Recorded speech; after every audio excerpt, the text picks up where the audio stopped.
சங்கீதம் 71 சங்கீதம் 3வது வசனம். நான் எப்பொழுதும் வந்தடையத்தக்க கண்மலையாயிரும். என்னை இரட்சிப்பதற்கு கட்டளையிட்டீரே. நீரே என் கண்மலையும் என் கோட்டையுமாய் இருக்கிறீர். நம்மை ரட்சிப்பதற்கு கர்த்தருடைய கட்டளை. அப்போ எதுனாலும் நமக்கு அடைக்கலம் கிடைக்குது எது நம்பினால். பைபிள் படிக்க வாசத்தை படிக்க பாடம் படிக்க பிரயோஜனம் இல்லை. ஒவ்வொரு வார்த்தைகளும் ஜீவன் உள்ளது, உயிர் உள்ளது. ஜீவன் ஆவியாயும் ஜீவனாயும் இருக்குது. இந்த ஜீவன் உள்ள வார்த்தை. இந்த ஜீவ வார்த்தை அனுப்பியாங்க நம்ம குணம் பார்க்கலாம். இன்னும் லட்சியம் கர்த்தர் வார்த்தை அடைக்கலமாக இருக்குது. கர்த்தர் வார்த்தை எப்படி இருக்குது? அந்த வார்த்தையை நம்பி கர்த்தர் கட்டிட்டு இருக்கார். என்ன கட்டிட்டு இருக்காரு? 3வது வசனத்தில் நான் எப்பொழுதும் வந்தடையத்தக்க கண்மலையாயிரும். எப்பொழுதும் வந்தடையத்தக்க கண்மலையாயிரும். எந்த சமயத்தினாலும் சரி, ராத்திரி ஆனாலும் சரி, பகல் வெயிலானாலும் சரி, எந்த சமயத்திலும் நான் உனக்கு அடைக்கல் தருகிறேங்கிறார். மரத்தடியில் போய் இருந்தால் எப்போ அடைக்கல் கொடுக்குமா? இளைப்பாறை கொடுக்குமா? இளைப்பாறை இடம் எதுன்னு நல்லா தெரியணும். நீங்கள் போய் வேலை செய்கிறீங்க, அங்கே மழை பெய்யுது, இடி முளைக்கும், அப்போ அடைக்கல யார் கொடுப்பா? கர்த்தர் தான் கொடுக்குறோம். அப்படிப்பட்ட கண்மலையாக இருக்கிறார். கண்மலை நல்ல கற்பாரா. இந்த கற்பாறை மேல் கட்டப்பட்ட வீடு அசையாது. அப்போ கற்பாறையிலிருந்து எடுக்கப்பட்ட பாறை துண்டா இருக்கணும். யாரை போல? பேதுரை போல. நீ வெட்டி எடுக்கப்பட்ட பாறை துண்டு. நீ யாரை பார்த்து கர்த்தர் சொல்றார்? அப்போ வசனத்தை கேட்டால் நமக்கு எப்படி வரணும்?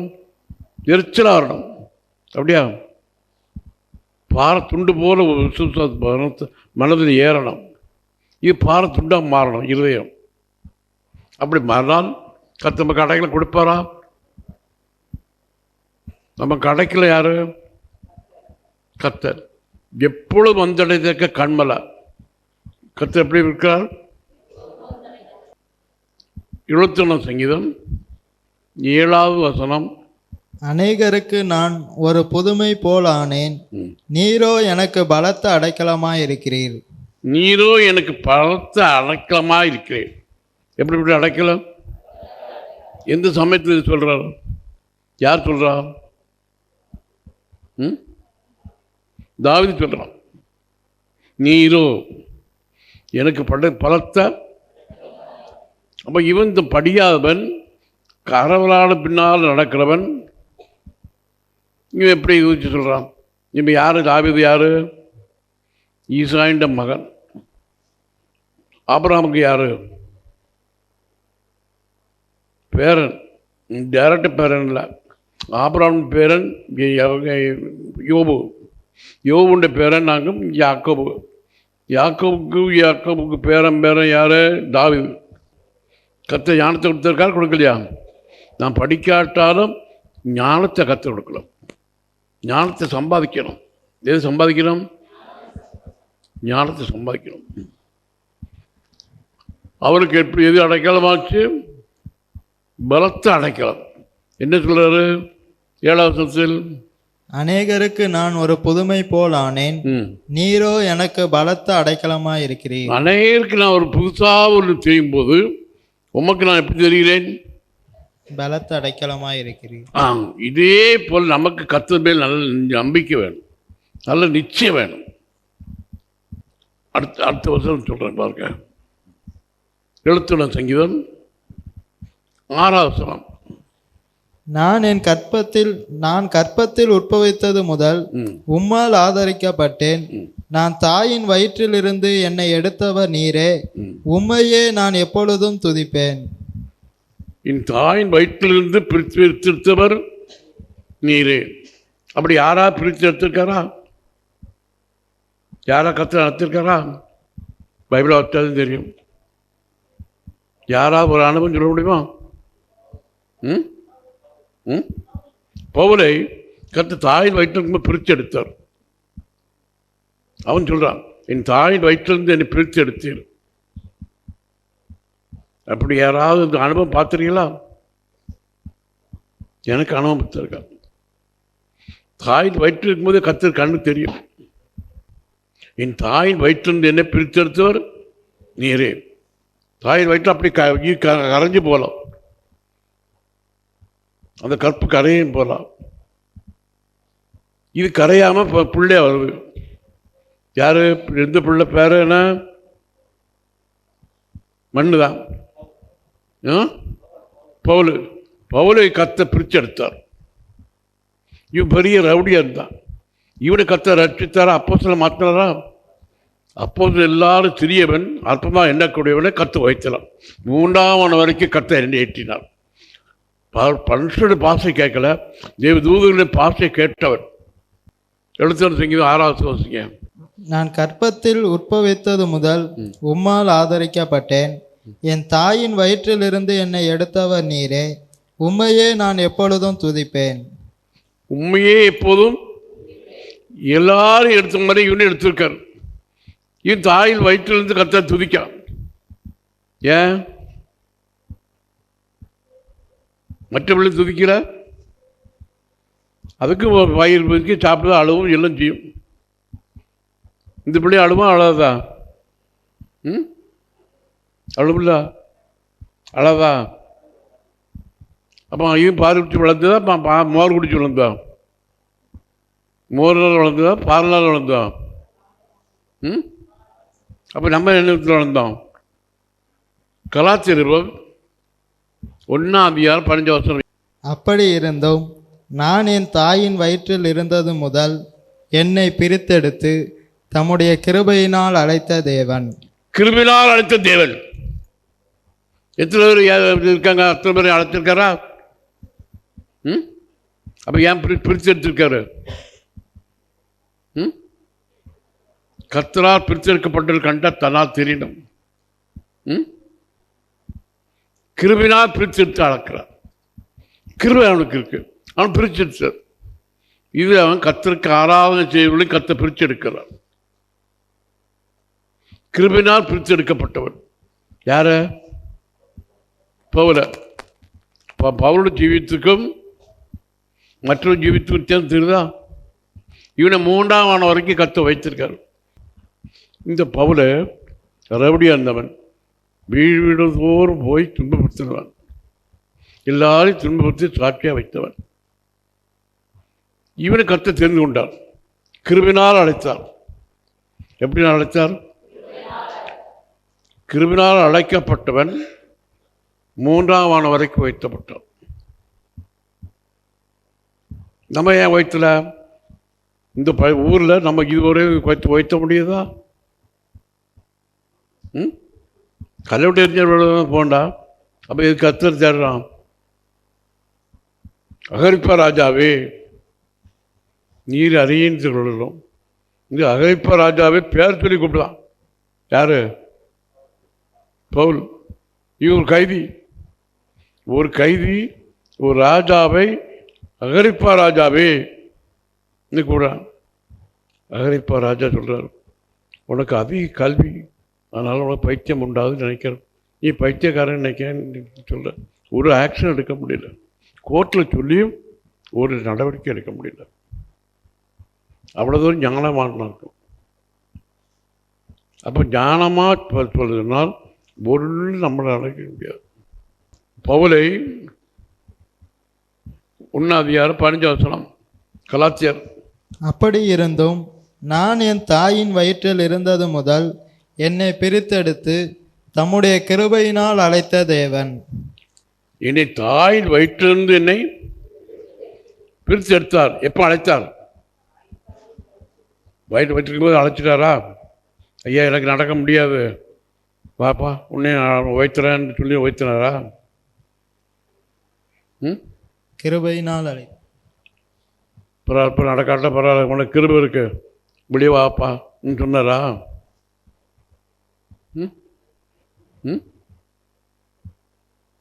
இல்லை எப்படி கேட்க, எனக்கு பயிர் சொல்லிதாக்க.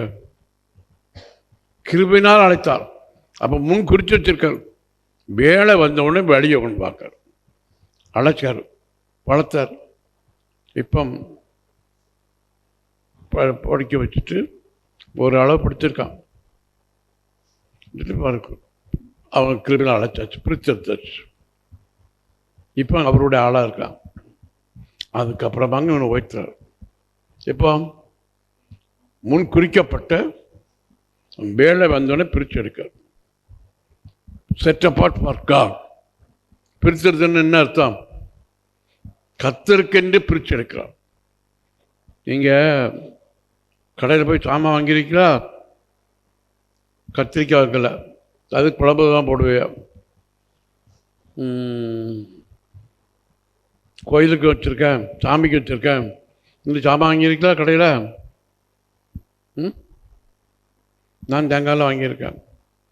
5 தேங்காய் வாங்கிட்டு வாம்பா எங்கள் அம்மா. இதுக்குமா 5ன்னா 4 போகிறாதா? உனக்கு தெரியாதுடா, 5 பேர் வாங்கிட்டு வா, முதல்ல சொன்ன கேடு. அப்புறம் 5 வாங்கிட்டு வருவேன். அப்புறம் கறி வச்சு அவ்வளோதும் கெட்டுவோமா? நான் அவ்வளோதும் கேட்பேன். உனக்கு தெரியாது, நான் கறி வச்சு பேசாமல் சாப்பிடணும். சரின்னாச்சு.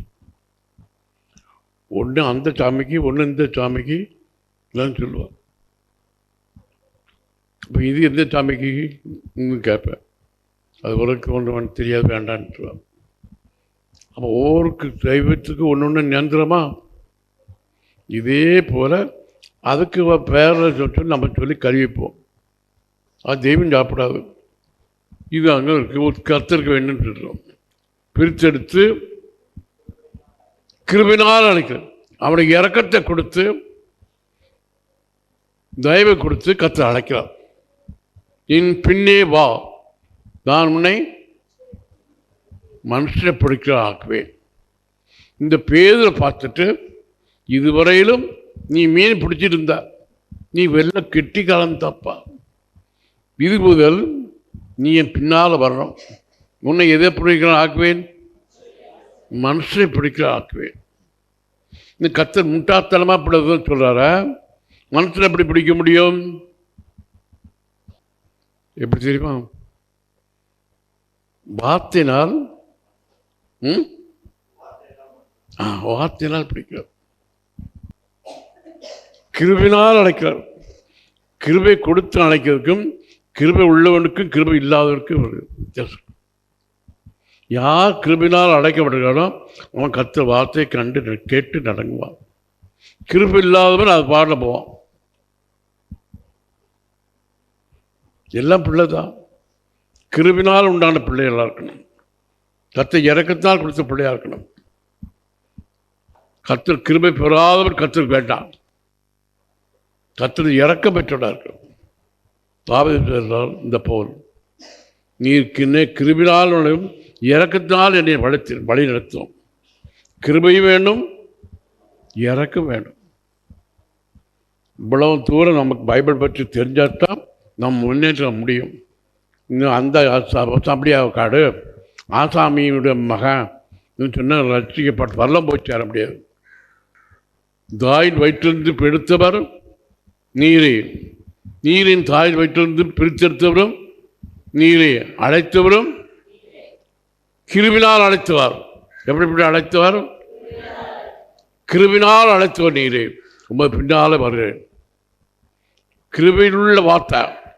நமக்கு என்ன வார்த்தை வேணும்? கிருபையுள்ள வார்த்தை கேட்டதும் மனசு உருகும்.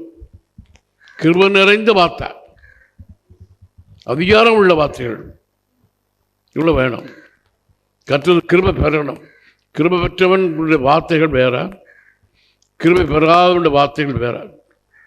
நல்லா பார்க்கணும். சங்கீதம் புத்தகம் 71 சங்கீதம் 3 திரும்ப வாசிக்க. நான் எப்பொழுதும் வந்தடையத்தக்க கண்மலையாயிரும். என்னை ரட்சிப்பதற்கு கட்டளையிட்டீரே. நீரே என் கண்மலையும் என் கோட்டையுமா இருக்கிறீர். நீரே என் கண்மலையும்.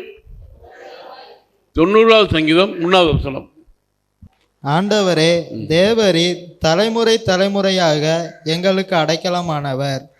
தலைமுறை தலைமுறைக்காக அடைக்கலமானவர். யாருக்கு கை வச்சு சொல்லலாம்? எனக்கு தலைமுறை தலைமுறையாக இருக்கிறார், அடைக்கலமாக இருக்கிறார். இன்னும் ஒரு ஆள் சொல்ல முடியுமா? கர்த்தர் நமக்கு அடைக்கலம். எதுக்கு, யாருக்கு அடைக்கலம்? அழிந்து போகும் மனுஷருக்கு அடைக்கலாம். மனுஷனில் உண்மை இல்லை, இல்லாமல் போகக்கூடிய நிர்மூலமாக்கி திரும்புங்கள். மனுஷன் எப்படி இருக்கிறார்? நிர்மூலமாக்கி திரும்புகள் இருக்கிறார்.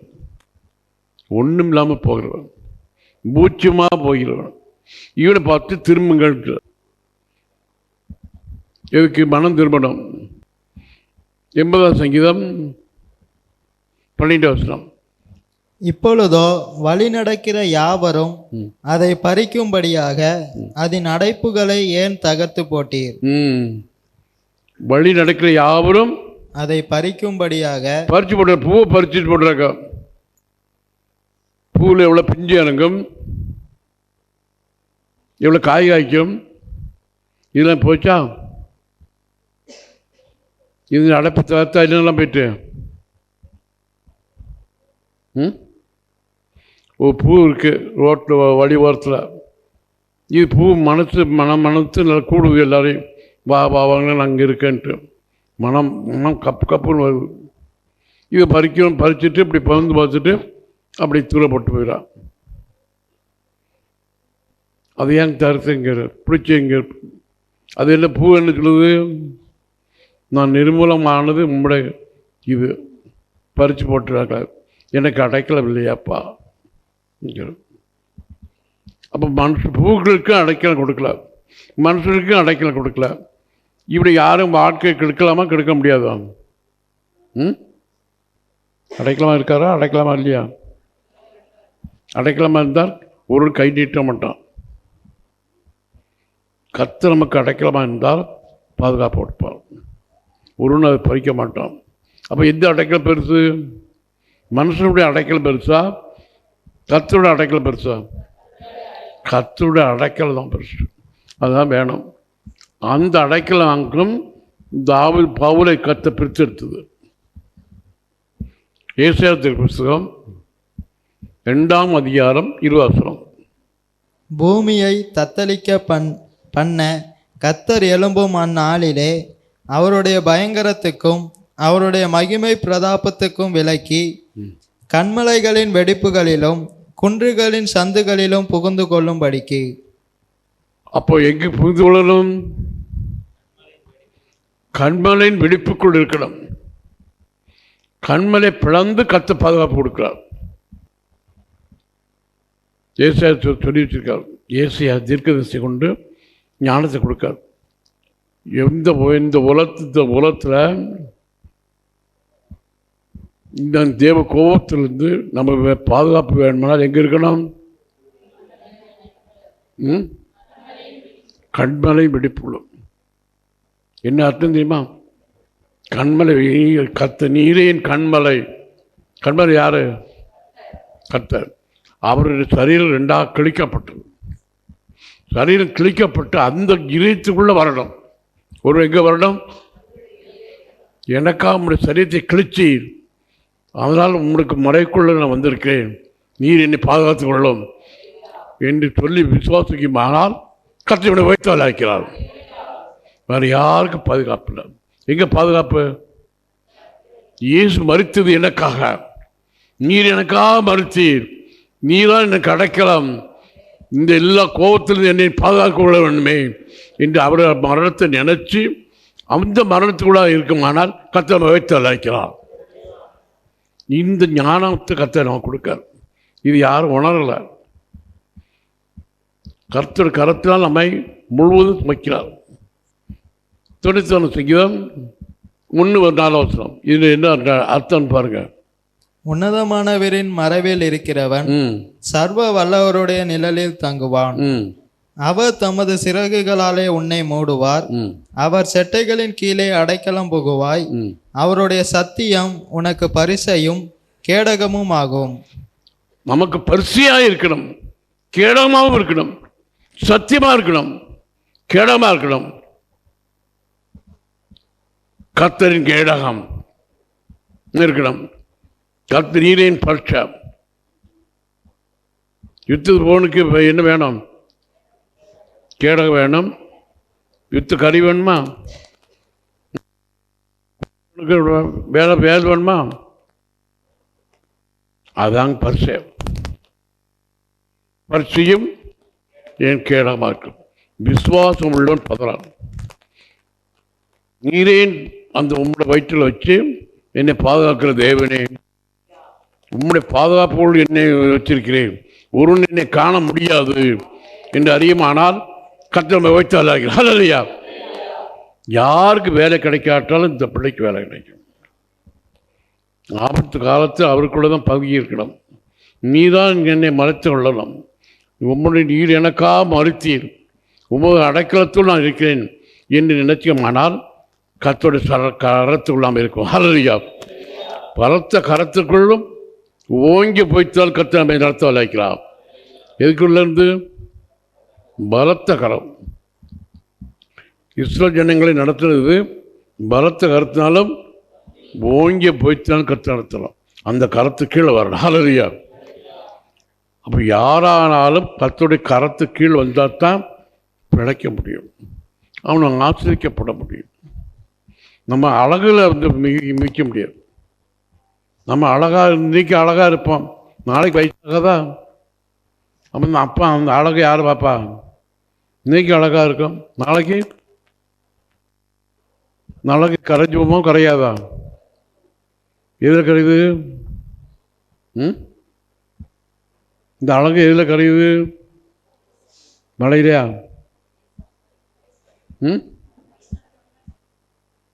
ஒரு வயசாகி ஒரு காய்ச்சல் வந்துட்டுனா அழகெல்லாம் போயிடும். அப்போ கண்ணாடி பார்த்தா அழகு கூட அழகு, மகா அழகாகும். மகா அழவியே பாருங்கன்னு கூப்பிடுவாங்க, அப்படி தானே? சும்மா போட்டு அழகு அழகுன்னு ஒரு அளவு இல்லை. 90 சங்கீதம் 4வது வசனம். அவர் தமது சிறகுகளாலே உன்னை மூடுவார், அவர் செட்டைகளின் கீழே அடைக்கலம் புகுவாய். அவருடைய சத்தியம் உனக்கு பரிசையும் கேடகமும் ஆகும். அவருடைய சத்தியம் தான், வசனமே சத்தியம். எது கேடகம் ஆகுது? அவருடைய வசனத்தை நம்ம சத்தியமாக பிடிச்சிருக்குமானால் அது நம்ம கேடகமாக. ஹல்லேலூயா. கர்த்தருடைய வார்த்தையை விடக்கூடாது. கர்த்தர் வார்த்தையை பிடிச்சதுதான் வைத்து விடுவார். யாரு? வார்த்தையை பிடிச்சதுதான் வைத்து விடுவார். கர்த்தர் வார்த்தை தான் ஆவியாயும், இந்த வார்த்தையெல்லாம் ஜீவ வார்த்தை. இந்த வார்த்தையெல்லாம் எப்படிப்பட்ட வார்த்தை? இந்த ஜீவ வார்த்தைக்கு தான் ஜீவன் இருக்கு, உயிர் இருக்கு. இந்த வார்த்தையினால் கர்த்தர் நம்மை காப்பாற்ற வைக்கிறார், நம்மை வழிநடத்த வைக்கிறார். இந்த வசனத்தை நாங்கள் இதில் போட்டிருக்க. யாத்திரை புஸ்தகம் 33வது அதிகாரம் 22வது வசனம். என் மகிமை கடந்து போகும்போது நான் உன்னை அந்த கன்மலையின் வெடிப்பிலே வைத்து, அந்த கன்மலையின் வெடிப்பிலே வைத்து. இந்த கன்மலை அடிக்கப்பட்ட கன்மலை.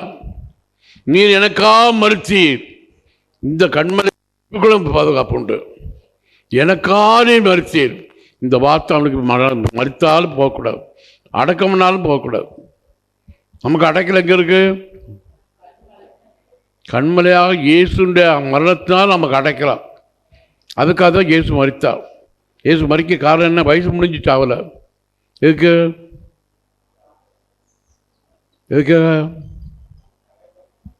நமக்கு அடைக்கலமாக இருப்பதுக்காக இயேசு மரித்தார். உலக ஜனங்களுக்கு எல்லாம் அவன் வீதி முடிஞ்சது போயிட்டான் சொல்லலாம். 33வது அதிகாரம் உபாகம புத்தகம் 27வது வசனம். அநாதி தேவனே உனக்கு அடைக்கலம், அவருடைய நித்திய புயங்கள் உனக்கு ஆதாரம். அவர் உனக்கு முன்னின்று சத்துருக்களை துரத்தி அவர்களை அழித்து போடு என்று கட்டளையிடுவார். பலத்த கைனாலும் ஓங்கி போயிட்டாலும் இந்த அடிமைத்தனத்தை விட்டார். அவன் ஓங்கிய பயம் உங்க கை நிற்குமா? நிற்காது. மனுஷர் கை ஓங்கிட்டா நிற்காது, டக்குனு பிடிச்சிடும். பலத்த கருத்தாலும் இந்த பொய்த்தின் வல்லமை, கர்த்தருடைய பொய்த்தின் வல்லமை நம்ம தாங்க நடத்துமா நடத்தாதா? ம் அப்போ நம்முடைய பயம் பெருசா, கர்த்தர் பயம் பெருசா? அப்போ சிலங்க பெரிய வயிற்று தட்டிகிட்டே இருக்கான். கோலியாத்து எப்படி எக்ஸசைஸ் பாடி கோலியாத்தில் போய் எப்படி இருக்கும், அந்த இதெல்லாம் போயிட்டு 9ஆம் சங்கீதம் 1 முதல் 7 வசனம் முடிய. வல்லமையுள்ள தேவனாகிய கர்த்தர் வசனித்து சூரியன் உதிக்கும் திசை தொடங்கி அது அஸ்தமிக்கும் திசை வரைக்குமுள்ள பூமியை கூப்பிடுகிறார். பூரண வடிவுள்ள சீயோனிலிருந்து தேவன் பிரகாசிக்கிறார். நம்முடைய தேவன் வருவார், மௌனமாயிரார். அவருக்கு முன் அக்கினி பட்சிக்கும், அவரை சுற்றிலும் மகா புசல் கொந்தளிப்பாயிருக்கும். அவர் தம்முடைய ஜனத்தை நியாயந்தீர்க்க உயர இருக்கும் வானங்களையும் பூமியையும் கூப்பிடுவார். பலியினாலே என்னுடைய உடன்படிக்கை பண்ணின என்னுடைய பரிசுத்தவான்களை என்னிடத்தில் கூட்டுங்கள் என்பார். வானங்கள் அவருடைய நீதியை அறிவிக்கும். தேவனே நியாயாதிபதி. வைப்பாரா, வைக்க மாட்டாரா? ஈராங்கும் நம்ம எப்படி பார்க்குறாரு? பலினால் நம்முடைய உடன்படிக்கை பண்ணுறார். போட்டிருக்கா? பலியினாலே என்னோட உடன்படிக்கை பண்ணின. பலினால் என்னோட உடன்படிக்கை பண்ணின என்ன அர்த்தம்? அவருடைய ரத்தத்தினால் என்னோடு உடன்படிக்கை பண்ணியிருக்கிறார். நீர் எனக்கு பலியா நீர் என்று நினைக்கிறோம். உங்களுடைய ரத்தம் தான் எனக்கு பலியாச்சு, எனக்கு நிவர்த்தி ஆச்சு. பாவ நிவாரணம் உங்களுடைய ரத்தத்தினால்தான், பாவத்தினுடைய பரிகாரம் இயேசுடைய ரத்தத்தினால்தான். அப்படிப்பட்டு இருந்தால்தான் கர்த்தரை பிரகாசம் செய்ய வல்ல வைக்கிறார். ஹல்லேலூயா. யாரை கர்த்தர் உயர்த்த வல்ல வைக்கிறார்? நமக்கு பரிகாரம் செய்து நம்மை பாவத்திலிருந்து நிவர்த்தியாக்கினவன் கர்த்தர். அந்த தேவன் தான் நமக்கு நிவர்த்தி. எந்த தேவன் நமக்கு உயர்த்துகிறார்?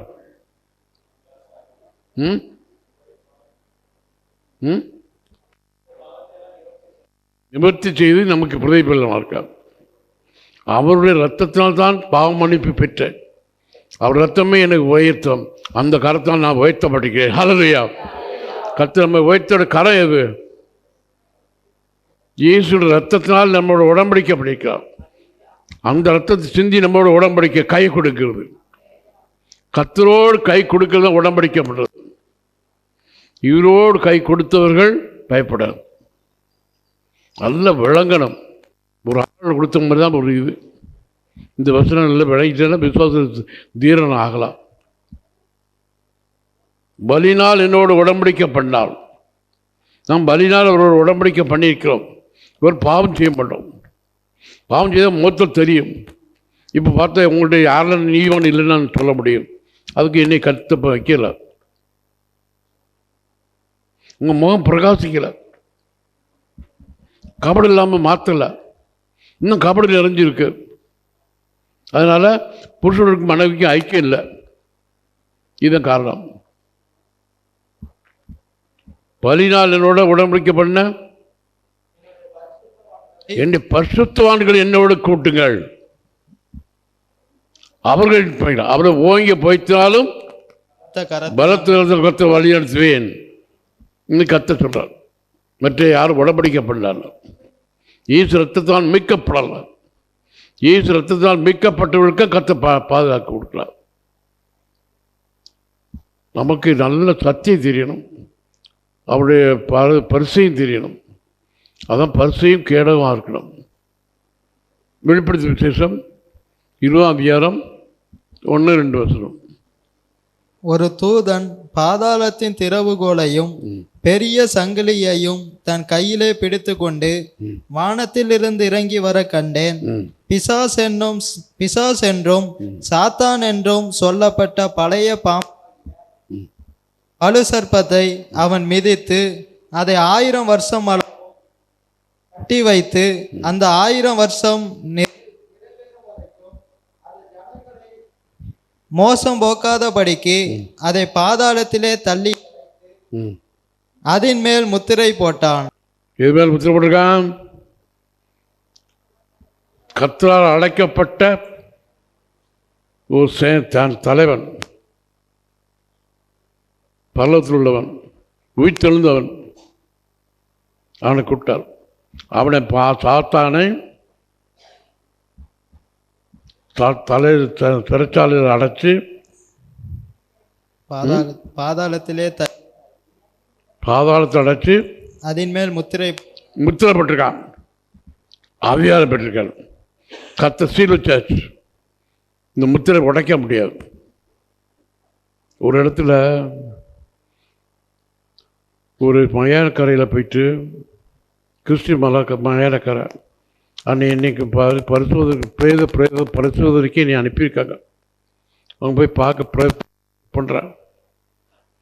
அவன் கேட்க, இப்போ நான் உடச்சி எடுத்துட்டான்னு என்னென்ன சொல்ல? நான் செய்ய மாட்டேன், என்னுடைய அதிகாரம் செய்யும் சொன்னான். அவன் போலீஸ் வந்துட்டான். இப்போ அதிகாரம் செய்யுமா பார்ப்பான். இன்னும் கேட்டான், ஐயா நாங்கள் ஒன்றும் சொல்ல மாட்டோம் ஐயா. பேச்சு ஒரு அளவு வேணும் பார்த்துக்கா. உனக்கு இந்த ஊர் தான், எனக்கு இதுக்கு அடுத்த ஊர் சொன்னேன். நீ உலக அதிகாரத்தில் இருக்க, நான் அந்த அதிகாரத்தில் கர்த்தருடைய அதிகாரத்தில் இருக்கேன். இந்த அதிகாரம் அவன் கையில் கொடுக்கல. நீ ஒழுங்காக இருந்தாலும் இல்லாட்டும் உள்ளே போகணும் சொன்னேன். கப்டிபிள் ஆகிட்டேன். அதிகாரம் வேணும். அப்போ எதையும் அடைக்கணும், அடைச்சி வைக்கணும். எது அந்த அதிகாரம்? பரத்திலிருந்து கொடுக்கப்பட்ட அதிகாரமே அல்லாமல் வேறு அதிகாரம் இல்லை. பரத்திலிருந்து நமக்கு அதிகாரம் எடுப்பார். நமக்கு பாதுகாப்பு பரலோகத்திலிருந்து உண்டு, அதிகாரம் பரலோகத்தில் உண்டு. ஒருவனும் ஒன்றும் செய்ய முடியாது. அந்த அப்படிப்பட்ட அதிகாரம் வாங்கணும். சரி, எசேக்கியேல் தீர்க்க புத்தகம் 20ஆம் அதிகாரம் 37வது வசனம். நான் உங்களை கோலின் கீழ் செல்லும்படி செய்து. எத்தனை கோல்? ஒரே கோல். அப்படி சொல்ல முடியல. நான் உங்களை ஒரே கோலின் கீழ் செல்லும்படி செய்து. ஒரே கோல், ஒரு கோலின் கீழ் உடம்படிக்கை கட்டுக்குள் கத்தப்படுத்துகிறார். உடம்பைக்குள் உடுத்துப்படுத்துறார். எதுக்கு? ஒரே கோர்கள். கோல் என்னது? உமது கோலும் உமது தடியை தேட்டும் பாரா படிச்சிருக்கீங்களா? படிச்சிருக்கீங்களா? மரத்தடி தானே. இந்த மரத்தடி இதுவா தேட்டுப்பா, இந்த வெயில் அடிச்சாலும் தேட்டும் தானே. கர்த்தருடைய வார்த்தை அந்த வருஷத்து அடிப்படையில் நாம் இருக்குமானால் கர்த்தரை தேற்று அழைக்கலாம், நம்ம கருத்து அழைக்கலாம். கோலும் அந்த உபதேசம். கோல் என்றால் உபதேசம், தடி என்ற வார்த்தை. கோலு கீழ் நம்மை நடத்தி உட்படுத்தி பார்த்தால் பாதுகாக்கிறாரா? ஒரே உபதேசத்தான். நம்ம உபதேசத்தின ஒரே உபதேசத்தான், ஒரே விசுவாசம். அந்த விசுவாசத்தில் நம்ம இருக்குமானால், அதில் சிறப்படுமானால் கர்த்தர் நடத்த வைக்கிறார். ஹல்லேலூயா. யாரும் என்ன நம்ம அசைக்க முடியாது. அந்த வசனமே நமக்கு சத்தியம். அந்த வார்த்தையை பிடிக்குமானால் கர்த்தர் வைத்து வைக்கிறார். ஹல்லேலூயா. யாத்திரை புத்தகம் 24ஆம் அதிகாரம் 7ஆம் வசனம். உடன்படிக்கையின் புஸ்தகத்தை எடுத்து ஜனங்களின் காது கேட்க வாசித்தான். அவர்கள் கர்த்தர் சொன்னபடியெல்லாம் செய்து கீழ்ப்படிந்து நடப்போம் என்றார்கள். அத்தனை ஜனங்களும் எப்படி நடக்குமோன்னு சொன்னார்கள். அப்போ முகத்தை பார்த்துட்டு இதுக்கு கீழ்ப்படியுமா, இவன் முகத்தை பார்க்க பயப்படுமா? வசத்துக்கு கீழ்ப்படணும். எல்லாரும் வசத்துக்கு கீழ்ப்படிவோம். எல்லாரும் கர்த்தர் நடத்துகிறார். ஒருவனும் தப்ப விடலை. கர்த்தர் நடத்தினார். அதுக்காக தான் சொல்றது. 2 புத்தகம் 15ஆம் அதிகாரம் 15ஆம் வசனம். தங்கள் பிதாக்களின் தேவனாகிய கர்த்தரை தங்கள் முழு இருதயத்தோடும். எப்படிப்பட்ட கர்த்தர்? தங்கள் பிதாக்களின் தேவனாகிய கர்த்தர். பிதாக்களின் தேவனாகிய கர்த்தரை. யாரு கர்த்தரை? பிதாக்களை நடத்தின தேவன். ஆபிரகாம், ஈசாக்கு, யாக்கோபு, இதான் பிதாக்கள். இவளை நடத்திய தேவன் பிதாக்களின் தேவனாகிய கர்த்தரை தங்கள் முழு இருதயத்தோடும் முழு இதயத்தோடு நம்பலாம், கீழ்ப்படிடும். எப்படி கீழ்ப்படிடும்? இவளை நடத்தின போது நாம் முழு இதயத்தோடு கீழ்ப்படிஇல்லை ஐயா, முழு மனசோடு இந்த வருஷத்தில் கை கொள்ற ஐயா என்று கைப்படுமானால் கர்த்தர் நடத்த இருக்கிறாரா? விசுவாசம் வேணும். ஆபிரகாமை நடத்தின தேவன், ஆபிரகாமை நடத்த காரணம் இந்த கல் இது வேணுமா, இவ்வளவு ராஜ்யம் போல வேணுமா? கர்த்தர் கேட்டார். எனக்கு இது வேண்டாம் ஐயா, கர்த்தருடைய இதுதான் வேணும். நான் அந்த ஆபிரகாமை நடத்திய தேவன், ஆபிரகாம் எது நடத்திச்சு? கர்த்தரை வார்த்தை. ஒரு அடி நிலத்தையாயிலும் அவன் எடுக்கலை.